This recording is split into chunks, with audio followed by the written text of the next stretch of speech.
Hello, this is Alan Wheeler. Sorry for the lag. I still haven't learned how to edit that out. We're here on my channel. I've recently decided to focus, for a time at least, on tarot and spirituality. And this is a follow-up, actually, probably fairly short video, following up to one I just made on tarot. Tarot of Dreams judges the religions of the world, and I left a few loose ends.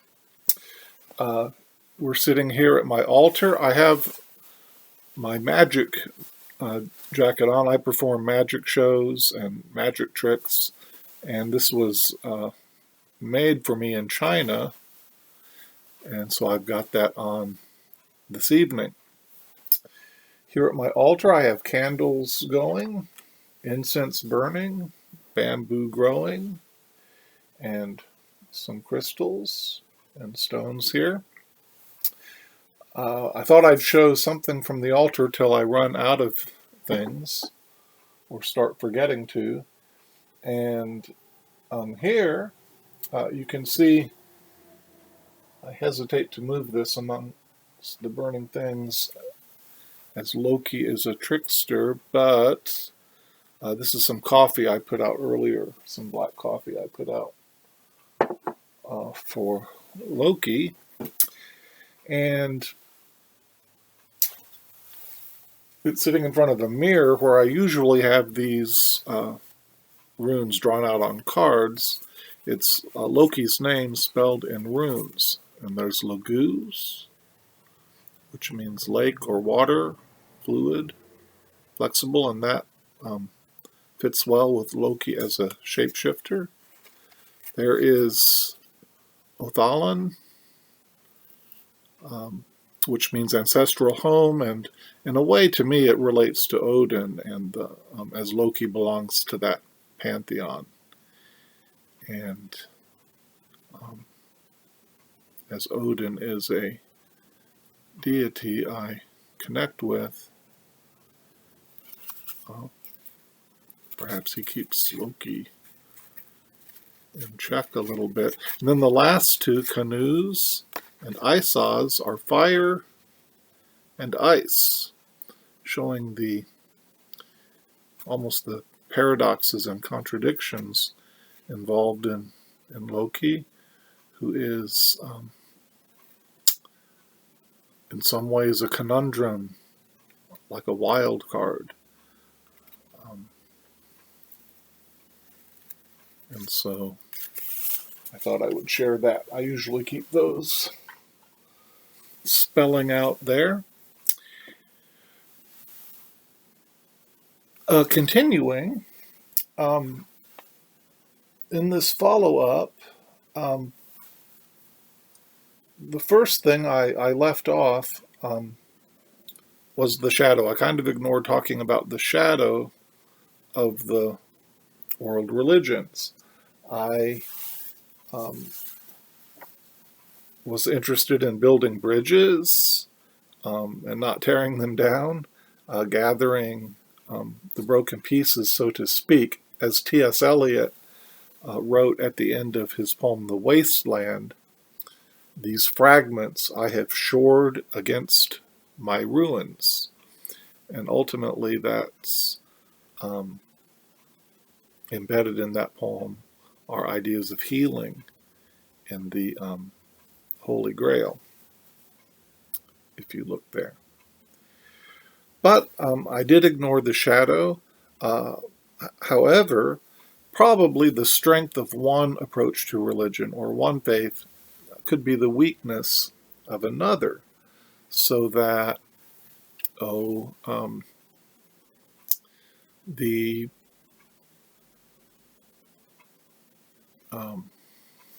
let me pause and gather my thoughts.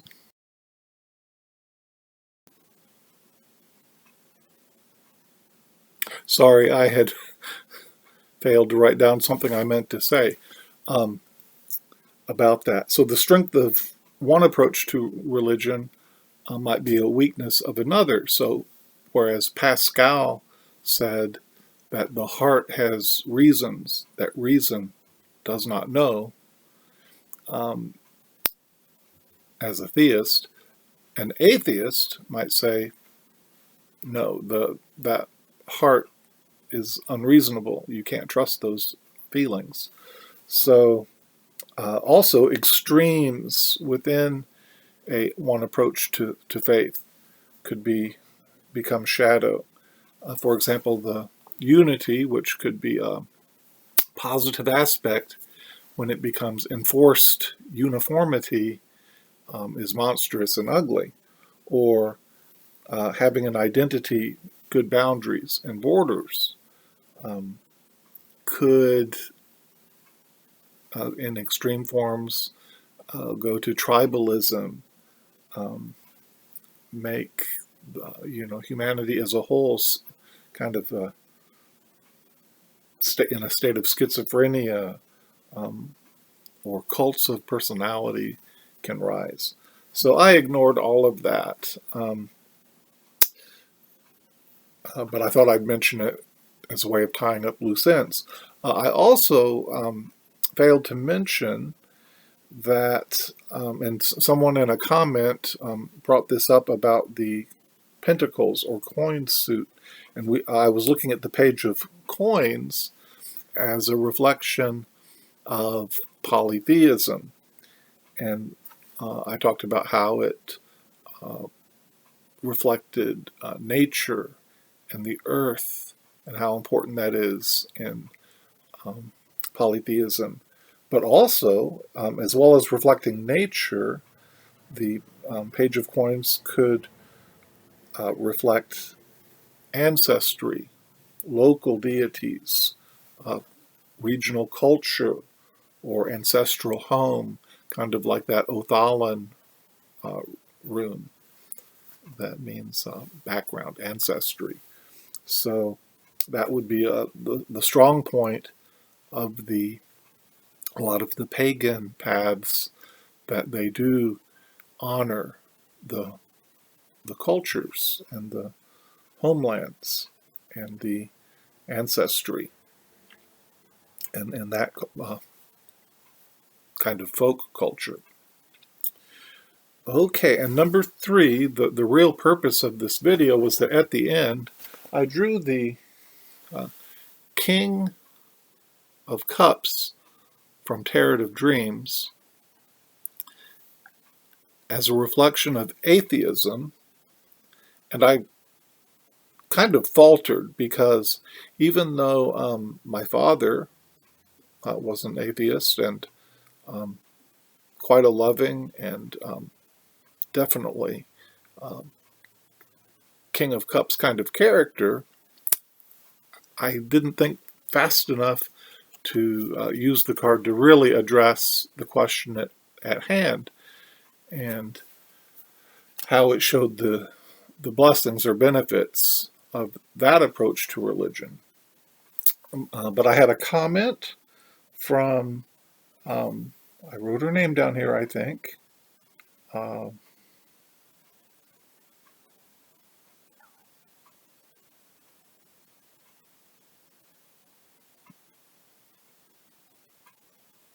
Branca Terra, I believe, and she gave me some thoughts, and so I thought I would pull cards from my Council of 7 from the video response to Natalia, when I gathered the 7 advisors together.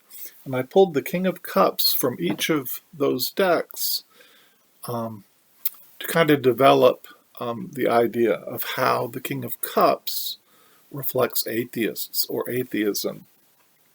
So the first one is the universal Waite, the Rider-Waite-Smith, the universal version. And so there's the familiar image of the king enthroned upon the waves.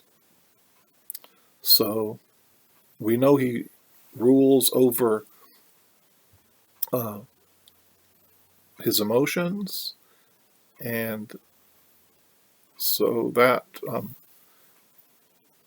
authority over the emotions is a benefit I think we mentioned. And here in the Morgan Greer again, those Morgan Greer cards focus in on the figures more.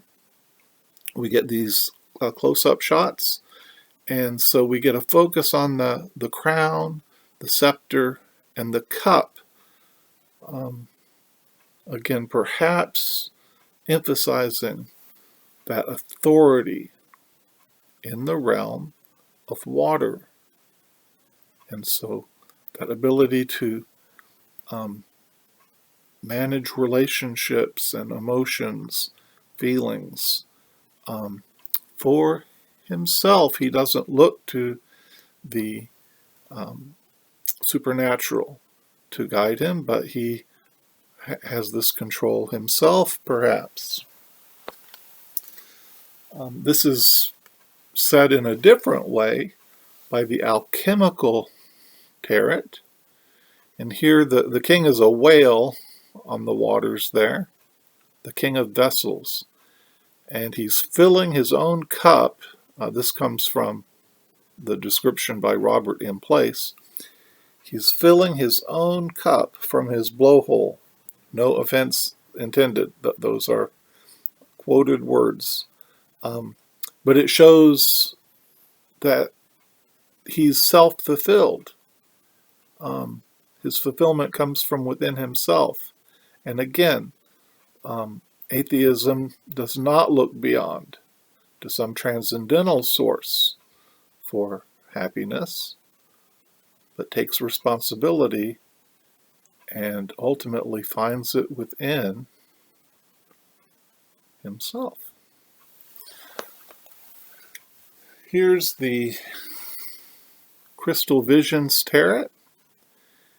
And all these cards look a little fantastical, dreamy, mystical to me.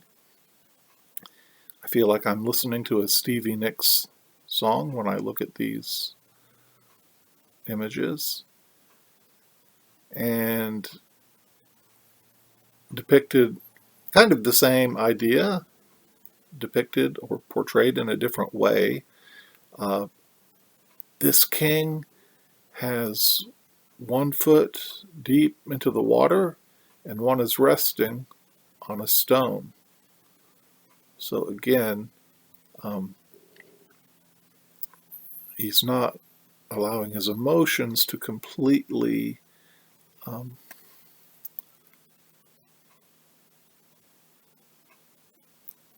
overtake him. And he's holding a scepter, kind of like Poseidon's. The god Poseidon's there. The next to last one is from Tarot of Dreams. This one spoke to me a lot because in this, you see, if it's showing up there, this king, all the lords, which are the kings in Tarot of Vampires, are on horseback in this deck. And what he's holding up in his hand is the head of the Gorgon. It's it's hard to see here, but it's the snake-headed siren from the Seven of Grails. There she is, and in the Seven of Grails, that's that overpowering, intoxicating imagination and feelings, giving us too many options perhaps, and there's the path behind her leading to the underworld. But this Lord is master of those feelings and imaginations. He won't be taken to the other world or the underworld, will he? So this is the quite the positive aspect of atheism that we can all learn from. Finally, the Deviant Moon Tarot, and I'm going to open up to the picture of the card in Patrick Valenz's beautiful guidebook. And there's the king. He's standing there, benevolent, and the guidebook describes him as someone who wants to rule with friendship and care of the people, and not by brute force. So he's open to the people, open-minded, a free thinker, I think. And he befriends his subjects. And just looking at the loose way that he carries that scepter there gives me the impression that he's democratic in the sense of common sense. And I think that fairness of mind is something that is part and parcel of atheism as an approach to religion. So that's my follow-up. I faltered and came back with more information than maybe I developed on the rest of the cards. But there you have it. I do want to close by saying I hope you feel a connection with real friendships, with online community, as well as on your spiritual path. I hope you feel supported and connected in all of those areas. Thank you for watching, and take care. Sorry for the long pauses and lags there. Take care.